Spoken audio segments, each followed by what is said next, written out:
This clip is brought to you by SaveWithConrad.com.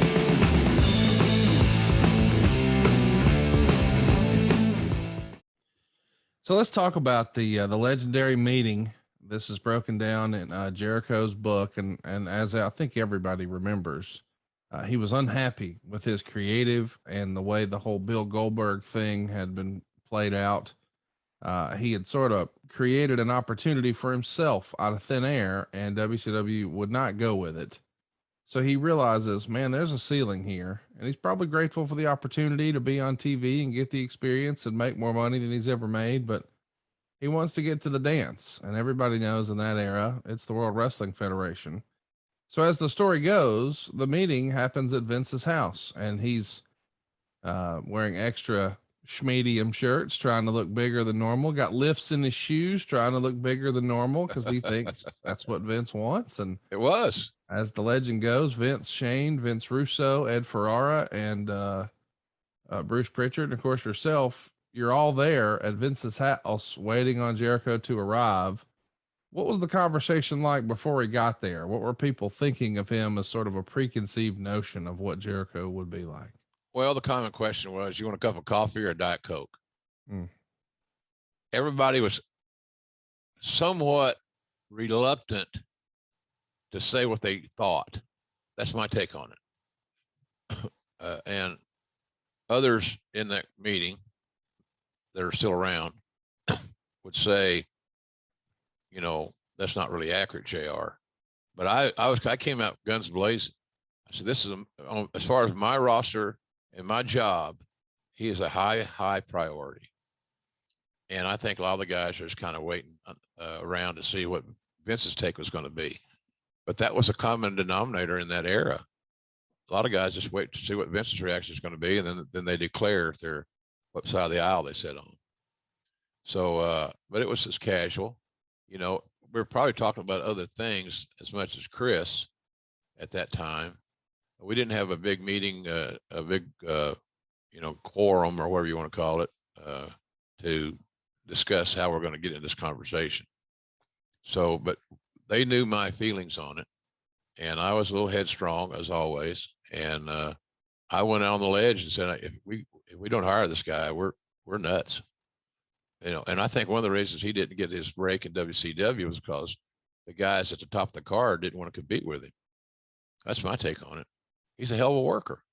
He's going to outwork most guys. I don't give a shit if he's 5'10" or 5'11" or 5'9" and 3/4. I could care less. All I know is he got results when he got in the ring and the bell rang. He was as good as there was. So that's kind of where I looked at it. But, you know, I know those guys were influenced by some of their buddies on the roster who are taller, bigger. Maybe it's not going to fit. So anyway, that's kind of where we were. We didn't have any serious pre-meeting dialogue that I can recall.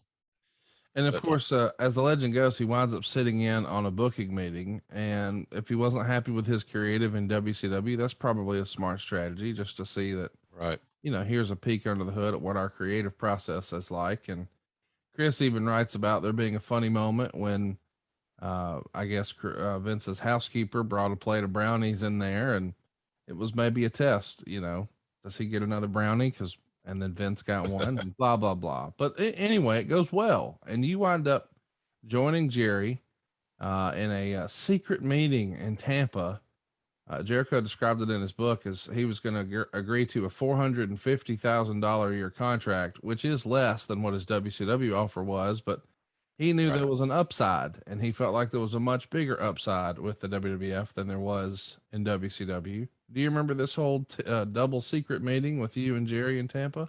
Yeah, I don't know how it was secret only from the standpoint that we wanted to kind of keep the official romancing off the radar.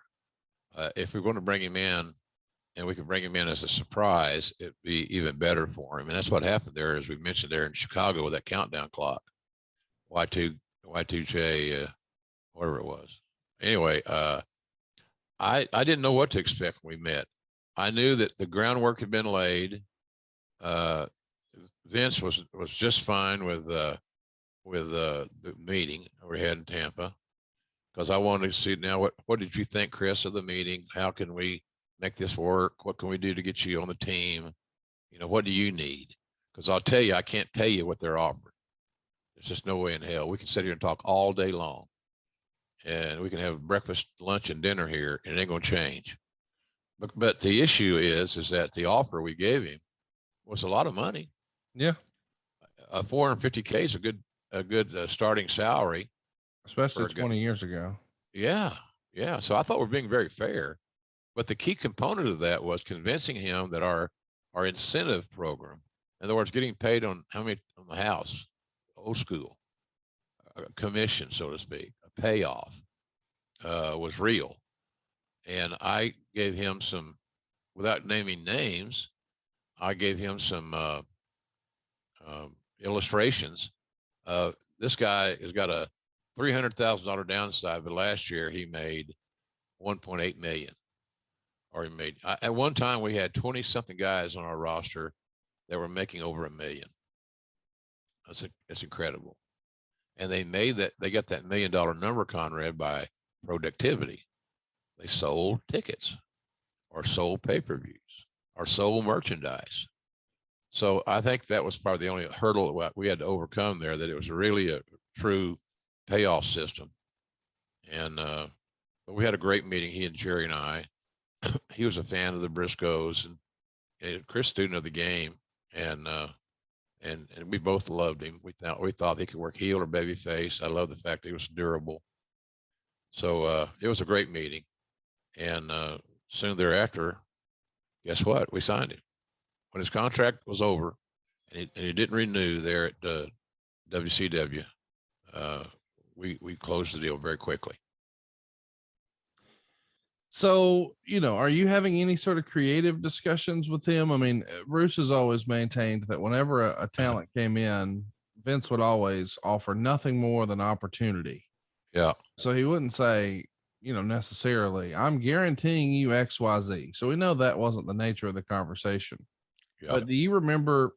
I mean, I think it's probably a fair question to say, hey, what do you guys have in mind? Especially if he wasn't necessarily happy with his creative on the WCW side of things. Are you throwing out hypothetical opponents or hypothetical storylines or anything? Or is it really just all about, here's the opportunity? No, it's beyond that. It's beyond, here's the opportunity. And Bruce is right. For many, many years, that was the MO. We're going to give you great opportunity and blah, blah, blah. Well, as the business evolved, that you need to do a little bit more than that. People had questions. Jericho had a deal. He could stay in Atlanta, TFN, or he could have got booked in Japan by way of one phone call. So he had options. Yeah. A lot of guys came to WWE, WWF, whatever, and didn't have a lot of options. So they were more than willing to get, as long as they got a jersey and they're in the team locker room, they're cool. Jericho had a little bit more higher expectations than that. And he's very creative. And that's why I was telling Vince, I said, hell, he's got a zillion ideas. And you may not like half of them, but there may be 2 or 3 that you really dig that can help him get over and become a player quickly. And that millennial clock that came down, the countdown, was Jericho's idea. Yeah, supposedly he sees that in the post office, and it sparks the big idea, and we know it's going to be a big part of his debut. But ahead of the debut, his signing is announced on the company website, WWF.com.